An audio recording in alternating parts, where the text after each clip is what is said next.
1967.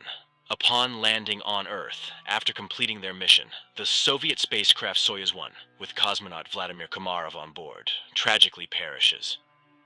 Many years later, under the leadership of the Swedish billionaire Meyer, an expedition to Mars is being prepared. After 10 months, the crew of the spaceship Ulysses reaches the Red Planet. The captain informs the team that they have received permission to land and asks the ship's AI, named Irene, to verify everything required for a soft landing. At this time, Meyer reveals that he spent 4 years preparing for this journey, sacrificing almost all his money for it. However, the American company Zillion beat them to it by landing 2 weeks ago. The problem is that Earth has received no news from the American crew, except for one video in which they ask not to come to Mars. A dispute arises among the crew members, but the captain declares that the landing will occur in any case, and people disperse to their cabins. With 30 minutes left until landing, AI Irene begins preparations. However, an unforeseen event occurs. The ship does not detach from the carrier system, posing a threat to the entire crew. The only way out is to perform the separation manually. The commander ventures into space and struggles to free the attachments, but at that moment, the shuttle enters Mars's atmosphere, throwing the captain into open space. The shuttle almost crashes onto Mars as a system error causes a power outage. Now, they can only rely on manual landing. AI Irene goes into sleep mode, and the astronauts still manage to land on Mars. They succeeded, but their fuel is depleted, and Irene does not restart. Without the onboard computer and life support system, they have only a day to survive. Alessandra mourns her deceased husband when she sees a figure in a spacesuit through the window. After diagnosing the ship, it becomes apparent that too much fuel was consumed during the landing, and now the ship cannot return to orbit. The only option is to wait for the solar panels to power the generators, but there's a storm on the surface, and it will take 2 days, time they don't have. At this point, Simon mentions the American ship Zeta 1, which beat them by 2 weeks. It likely crashed, but there are probably batteries left. The rover sets out on a journey while those remaining on the ship try to restart the system. Engineer Basil recalls that the AI has an energy-saving function. He initiates a reboot, but Irene doesn't start. At this time, the rover finds the wreckage of the American spacecraft and one surviving solar panel, but there is no sign of the American crew. The astronauts head back but spot an unconscious person in a spacesuit. Despite their ship running low on oxygen, Jana insists on transporting the person.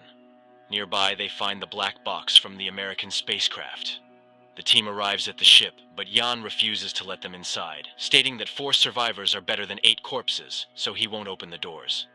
Alessandra tries to persuade the man when the discovered astronaut wakes up, and at that moment, AI Irene activates and opens the doors. Upon examination, the found astronaut knows nothing about the American crew, as he is Vladimir Komarov, a Soviet cosmonaut born in 1927 in Moscow, carrying out the orders of the USSR government.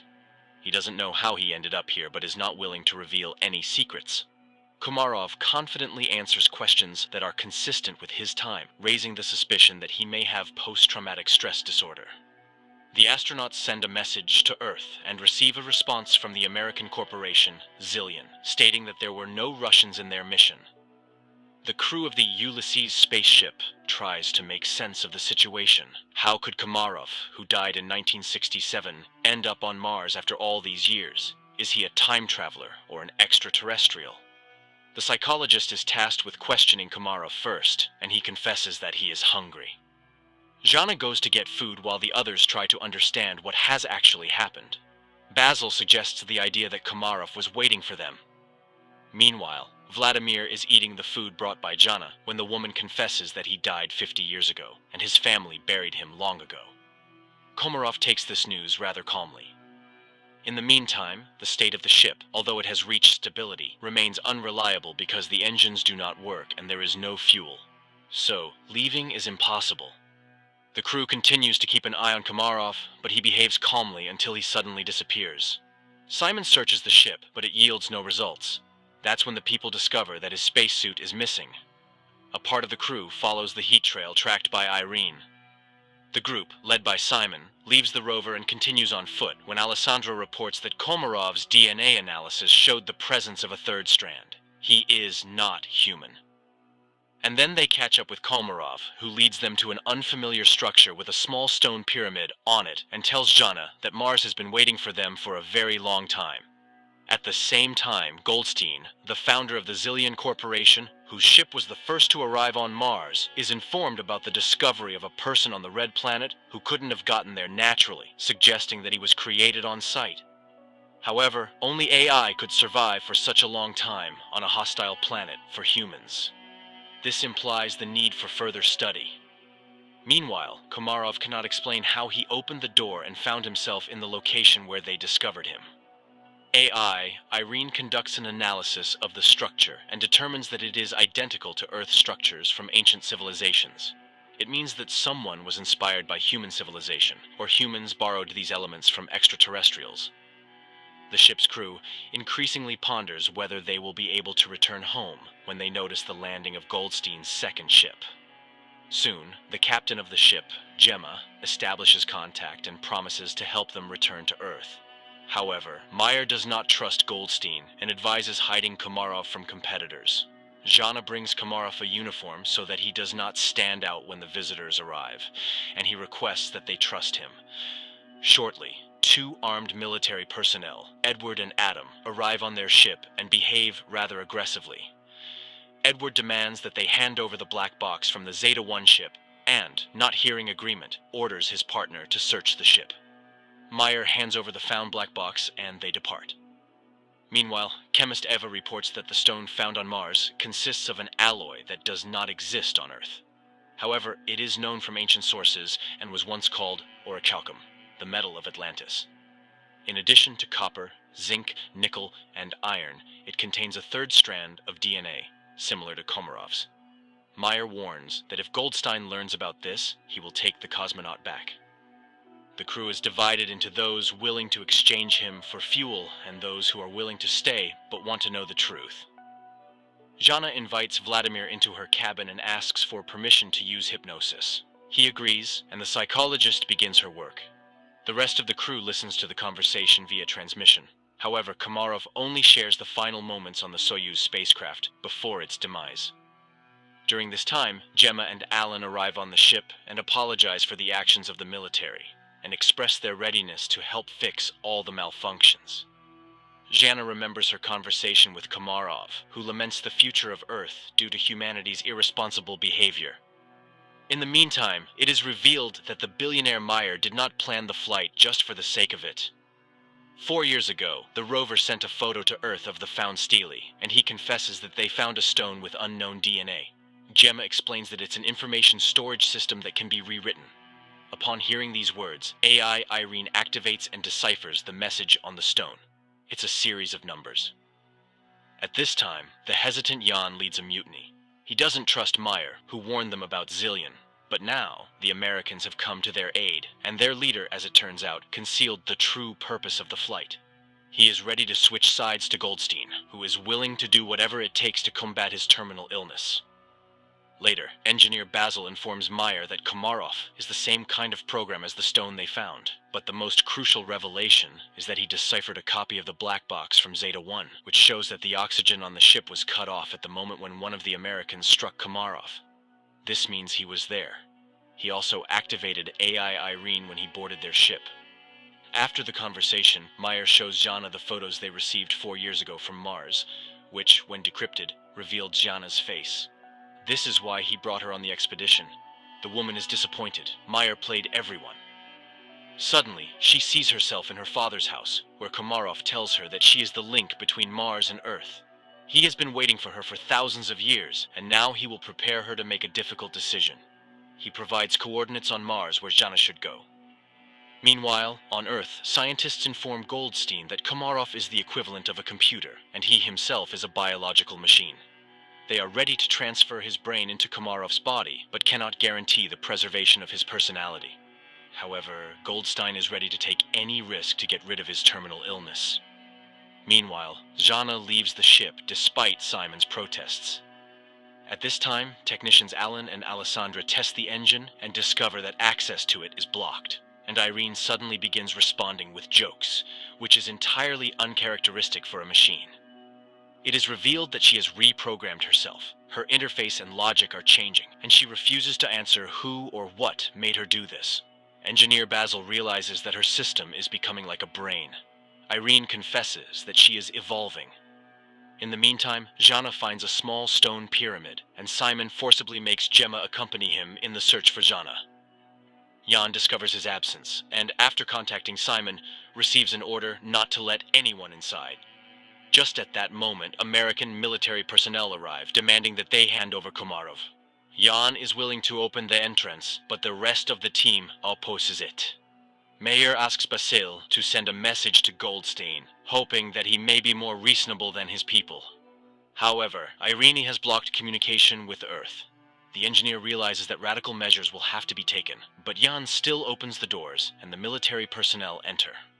Basil begins to reboot Irene, just as the Americans find Komarov, but then the lights go out, and the astronaut disappears. Meanwhile, Jana, stumbling, falls from a hill.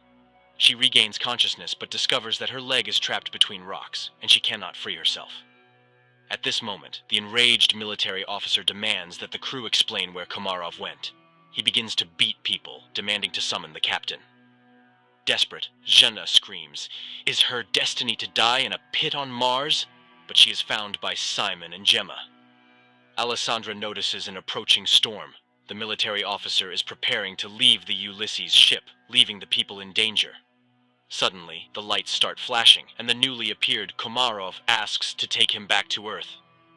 Simon, Gemma, and Jana go together to the place indicated by Komarov and find an entrance to an underground bunker, very similar to the Petra tomb. The psychologist feels where to go and leads the couple. Soon, they find real water, but this is not what Komarov wanted to show them. Meanwhile, on Earth, Goldstein tells the nurse a story about the study of Mars. People were searching for green men, but it's all much simpler. He tells the story of the loyal dog Hachiko and compares Komarov to him, who was created by someone 100,000 years ago and left on Mars, where he faithfully waited for his owner to this day. At this time, on Mars, the astronauts find a wall made of human bones and realize that they are not the first people on this planet. It's not Earthlings colonizing Mars, it's the Martians who came to Earth, depleting the resources of the Red Planet. A tragedy unfolds on the Ulysses spaceship. The cowardly Yan grabs a gun, intending to get on the American ship at any cost to return to Earth, and shoots Komarov. Jana immediately falls in excruciating pain, and Gemma flees. Alessandra tries to help Komarov, and Simon helps Jana, but the Russian cosmonaut dies, and Jana stops breathing too. Then Simon removes his helmet and, surprised by the presence of air in the cave, performs artificial respiration on her. The girl regains consciousness. Gemma walks toward the Ulysses ship when she's informed of Komarov's death and the approaching storm. Meanwhile, Meyer secretly goes in search of his crew members because the Americans refuse to take the billionaire's team back to Earth. At this moment, a recovering Jana sees the light in the bunker and leads Simon to it. Upon coming out, the astronauts see a figure in a spacesuit in front of them and recognize Komarov. Meyer finds the entrance to the bunker and catches up with Simon and Jana while heading toward the light. He is amazed by the presence of a living Komarov who suddenly tells them that everything ended here a long time ago. People realize that this is the North Pole of Mars, but how did they get here? Komarov explains that this planet was once inhabited by a species that went extinct because it went astray. And that species was humans. A group of survivors settled in this place but ended up killing each other when resources ran out. The rest of them flew back to Earth. Plato called them the Atlanteans. Komarov continues to talk about how he waited for thousands of years for Jana, who embodies qualities of both branches, human and Martian AI. Only she can save humanity from themselves. She must decide whether humans deserve a second chance. Their conversation is interrupted by the military officer who intends to take the psychologist back to Earth. The American aims his weapon at the cosmonauts, and Jana seeks help from Komarov. Suddenly, the military officer starts gasping for breath and falls. Upon returning to the ship, Simon orders them to prepare to depart. Meanwhile, Gemma from the Zillion ship tries to contact her associates, but none of them respond. She decides to fly back to Earth alone. The Ulysses crew heads to her ship, trying to establish contact with her and informing her about the deaths of the military personnel, but she doesn't respond. That's when Meyer starts speaking, recalling their past relationship, and confesses that he's no better than Goldstein because he's willing to do anything to ensure his name remains in history, even betraying his team. However, she's not like that. She won't be able to live knowing she has ruined people. Suddenly, Gemma's voice is heard, asking them to hurry. Goldstein has heard that Gemma has decided to take the Ulysses crew back to Earth and has blocked the control panel of the Zeta-2 ship before takeoff. The people on the ship prepare for their impending demise, and Jana asks Mars what she should do.